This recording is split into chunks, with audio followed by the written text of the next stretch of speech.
कभी कभी लाइफ में ऐसे एक्सपीरियंस मिलते हैं जो एक्सपीरियंस आपको सोचने में मजबूर कर देते हैं। रिसेंटली मैं ट्रैवल कर रहा था एक लोकेशन से दूसरी लोकेशन। मेरा जो इंटरेक्शन है वो एक ऐसे पैसेंजर से हुआ जो कि इंडियन जुडिशरी जो है उसके बारे में बहुत कुछ जानता है। मैं इस बैकग्राउंड से नहीं हूँ बिल्कुल भी। शी वॉज ए फीमेल और मैंने रैंडम टॉक स्टार्ट करी। मेरी आदत है कि अगर कोई मुझे ट्रेन में मिल जाता है so I always love to talk, तो मैं बात करना पसंद करता हूँ उससे। अब उसका बैकग्राउंड बहुत अलग है, मेरा बैकग्राउंड बहुत अलग है। तो मैंने उनसे पूछ लिया कि आप क्या करते हैं। उन्होंने बोला कि हम लोग आर्टिफिशियल इंटेलिजेंस पे काम कर रहे हैं। हम एक ऐसा सॉफ्टवेयर लेके आ रहे हैं जो इंडियन जुडिशरी जो है उसको स्ट्रॉन्ग बनाएगा, उसके प्रोसेस को स्मूथ बनाएगा, उसके सिस्टम को स्ट्रॉन्ग बनाएगा, एक प्रोसेस डिज़ाइन करेगा जिससे उनका जो डेली वर्क है वो बहुत ही स्मूथली हो। मेरा दिमाग एकदम से घूमा, तो मैंने बोला कि मतलब समझ में नहीं आ रहा कि आप एआई इम्प्लीमेंट करोगे वो भी इंडियन जुडिशरी में। तो उन्होंने बोला कि हम एआई इम्प्लीमेंट करेंगे लेकिन प्रोसेस बनाने के लिए, just to make process more smoother. इस चीज़ को लेके हमारा डिस्कशन स्टार्ट हुआ। मैंने बोला कि एआई कैसे हेल्प करेगा। एआई ठीक है, एआई आप फॉर एग्जांपल चैट जीपीटी है, जो कॉर्पोरेट लेवल है वहाँ पे उस तरह का काम होता है तो आप उसको इम्प्लीमेंट कर सकते हैं। इंडियन जुडिशरी में क्या काम है एआई का? तो उसने बोला कि प्रोसेस इतना लेंदी है, हर चीज़ जो होती है वो मैनुअल होती है, रिटर्न में होती है, सिस्टम में कुछ भी अपडेट नहीं होता है इस चीज़ का। फाइलें बनती हैं, फाइलें जाती हैं, डॉक्यूमेंटेशन पे डॉक्यूमेंटेशन, डॉक्यूमेंटेशन पे डॉक्यूमेंटेशन, और फाइल पे फाइल बनती जाती है, फाइल पे फाइल बनती जाती है। तो जो सारा प्रोसेस है वो कम्प्लीटली मैनुअल है। हम लोग इसी प्रोसेस को, जो वर्क प्रोसेस है उनका, उसको हम लोग एआई पे लेके आएंगे, सॉफ्टवेयर पे लेके आएंगे जिससे उनका काम स्मूथ हो जाएगा। अब हम लोग डिस्कशन में इतना चले गए तो मैंने उनको पूछा कि जो एआई है आप जो इम्प्लीमेंट करोगे वो क्या डिसीजन मेकिंग में काम करेगा? क्योंकि हॉलीवुड में एक मूवी भी है, उसमें एआई ही सब कुछ करता है। जो विक्टिम होता है वो सामने बैठा रहता है और एआई सब कुछ उससे पूछती है और उससे आंसर लेती है।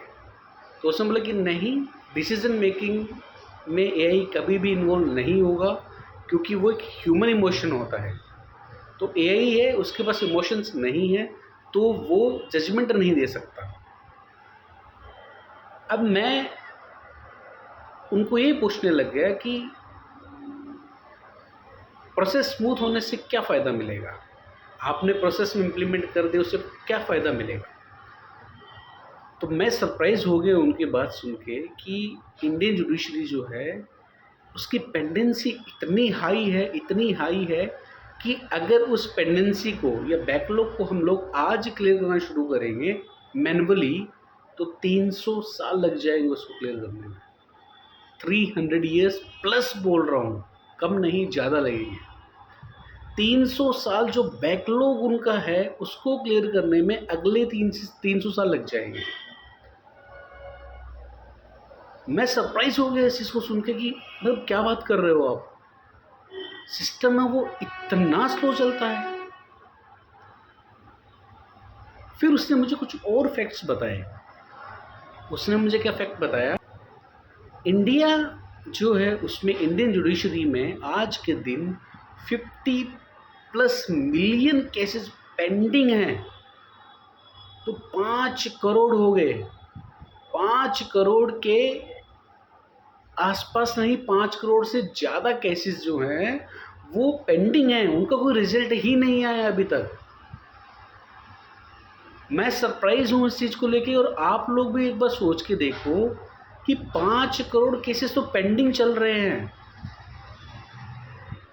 उनका कुछ मतलब कुछ भी उसके ऊपर जस्टिस ही नहीं आया है किसी का, वो पेंडिंग ही है अभी तक। सेकंड फैक्ट है, उन्होंने मुझे ये बताया कि 70% प्रिजनर्स हैं वो जेल में हैं, और उसके पीछे का रीज़न क्या है कि कन्विक्शन ही नहीं आया है और वो अपनी ट्रायल का वेट कर रहे हैं। जेल हो चुकी है, जस्टिस ही नहीं है कि वो गिल्टी है कि इनोसेंट है, लेकिन वो जेल में है जस्ट बिकॉज कि वो कन्विक्शन तो हुआ नहीं है उसका। सेकंड, उसको ट्रायल का ही वेट कर रहा है अभी तक। ये अपना सिस्टम है आज के दिन। थर्ड फैक्ट जो है वो ये है कि इंडिया में एक केस है, उसका रिजल्ट आने के लिए 13.5 ईयर्स एवरेज लगते हैं। 13.5 साल लग जाते हैं एक केस को सॉल्व होने में या उसके ऊपर कोई भी जजमेंट आने में। 13.5 साल एक केस का एवरेज है ये। जो टोटल केसेस हैं, ठीक है, उनका एवरेज ये है कि भाई एक केस में 13.5 ईयर्स का टाइम लग रहा है।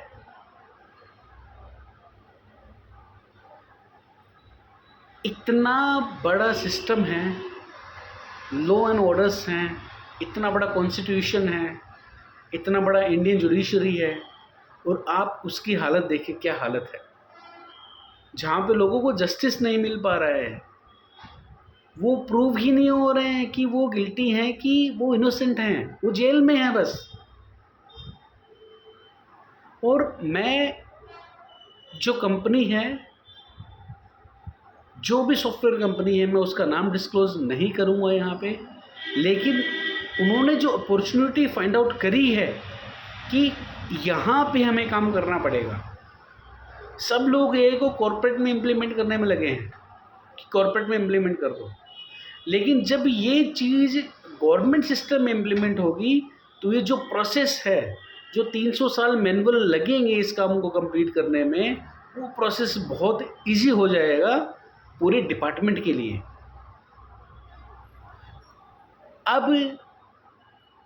अब प्रोसेस सबको पता है ऑलरेडी।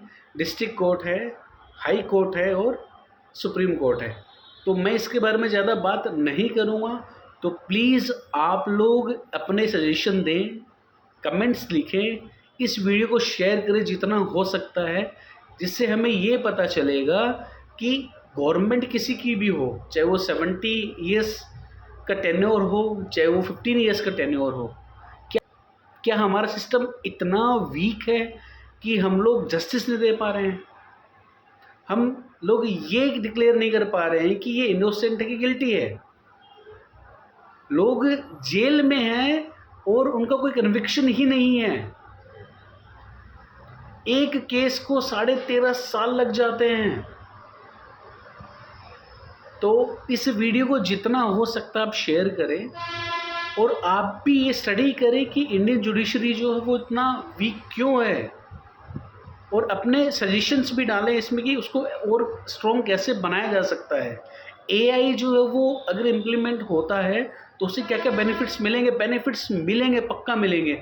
जब ये काम कंप्लीटली डिजिटली हो जाएगा, जो भी मैनुअल काम हो रहा है कंप्लीटली, उसको स्विच करना ही पड़ेगा डिजिटल पे, एल्स ये सिस्टम कभी भी स्ट्रॉन्ग नहीं हो पाएगा और पेंडेंसी है वो बढ़ती ही जाएगी।